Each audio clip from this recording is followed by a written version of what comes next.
it was another emotional one, y'all. I'm talking about SMC 35, Act 34, Infinity 8, Infinite Labyrinth 1. So, right off the bat, Chibiusa is basically deceased, and her soul has been taken by Mistress 9. And it just seemed to me that everyone was surprisingly calm about it.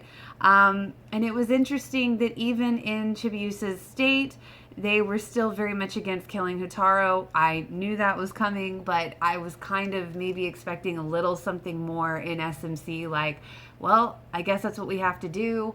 Not that they would want to kill Hotaru, just a little more than what I think we got on this episode. But it was a very conflicting situation. Again, I was very shocked by how calm everyone was. I think the one that had the most appropriate reaction was probably Diana, and it killed me to see her cry. She's so cute. But like I said, very conflicting situation, very sad, very emotional. So that was just, it was a lot going on in the first minute or two of this episode.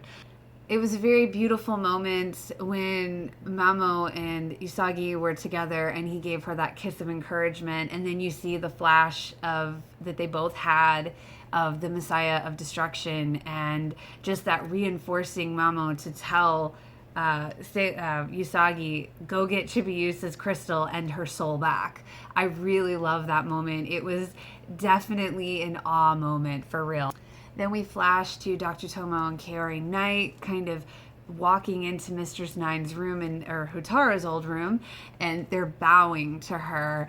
And, you know, I love that Hotaru's kind of breaking into Mistress Nine's thoughts, and Mistress Nine is like, what the hell? I thought that was great. I like that Kaolinite was really visibly upset to Mistress Nine, kind of giving her orders and basically demoting her.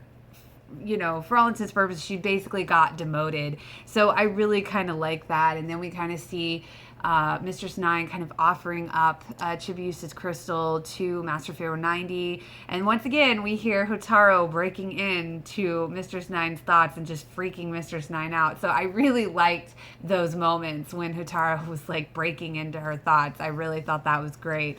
Then we saw Kaolinite bringing back the Witches 5, bringing them back to life, as she called them. They are her minions, after all.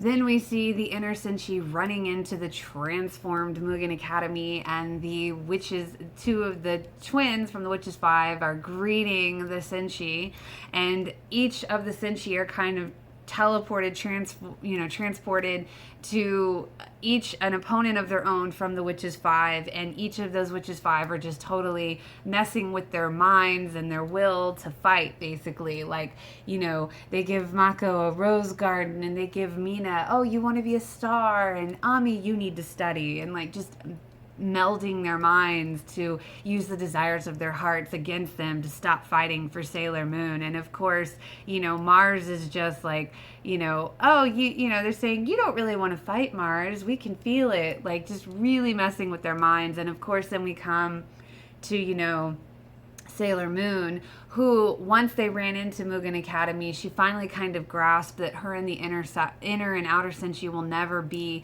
one of the same mind, because the outer Senshi obviously is determined to kill Hotaru, Mistress Nine, whatever we're calling her, whoever she is today.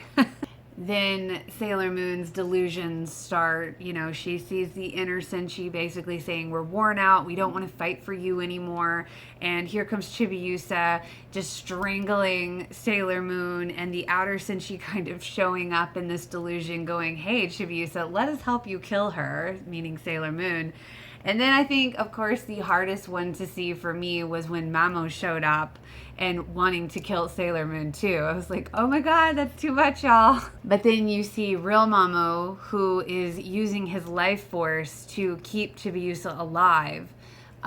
He is, you know, once again, like in the OSM, he's literally connected, holding hands with Chibiusa, keeping her life force, keeping her going, and you see him feel what's going on with Sailor Moon. I love their kind of telepathy moments in SMC, and he's like, hey, don't fall for this. Don't be tricked, Sailor Moon. And of course, you know, she snaps out of it and calls on Neo Queen Serenity to the Heart Moon Rod and, you know, the Spiral Heart Attack to clear the apparitions. And then she runs, you know, into the passed out and trapped inner Senshi on this wall of goo.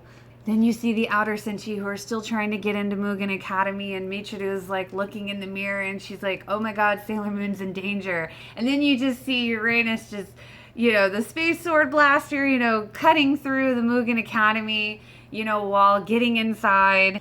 And then in that moment, you see the Witches 5 just in an all-out assault on Sailor Moon. And, you know, we see, of course, Neptune's submarine reflection that wipes out the Witches 5. And then we hear Pluto call on Kronos Typhoon to release the inner Senshi from their, you know, passed out goo state, like hanging on the wall. And in that moment, we see the inner and the outer Senshi finally come together in a very heartfelt, glorious moment, I have to say. It was very emotional. Uranus finally kind of admitted, or at least she said in this episode, we've wished to fight together for a long time. And I have to say, that was just a beautiful, awesome moment.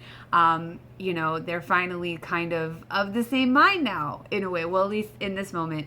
They are merging together and they bring their powers together. And of course the Moon Chalice appears and Super Sailor Moon appears. And then now they're off facing Kaolinite, who transforms into like this crazy Kaori monster that doesn't really look much like her.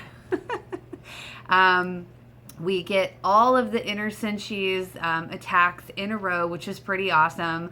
But of course the Kaori monster, you know, just spits it right back at him. And then we see Uranus kind of holding back that attack, yelling at Sailor Moon to finish it. So, you know, Sailor Moon calls on Rainbow Heartache, and then bye-bye Kaolinite. Her crystal drops to the ground and cracks. Like in OSM, all the little pods and the crystals used to crack. I kind of like that. And then I like the little kind of what Sailor Moon said, you know, after it's all done. She's like, wherever labyrinth I wander into, I will never give up. I like that little speech or moment.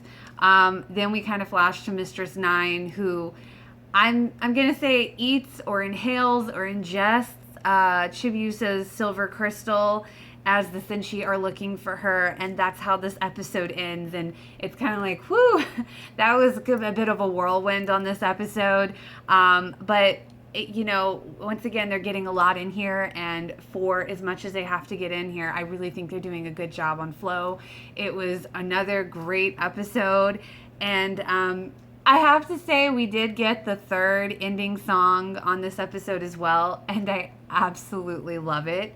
It's very chill, very smooth, and to me it once again reinforces how much I love the kind of different role I feel that Tuxedo Mask Mamoru kind of plays in SMC versus how he was in OSM. So I really like the song. It's funny, I have liked all three of the ending songs on this arc, but I'm still like not totally loving the opening song. I mean, it's fine. It's not terrible, so I can at least say that, but I have absolutely loved all three of the ending songs, and this third one is no exception. I absolutely love it.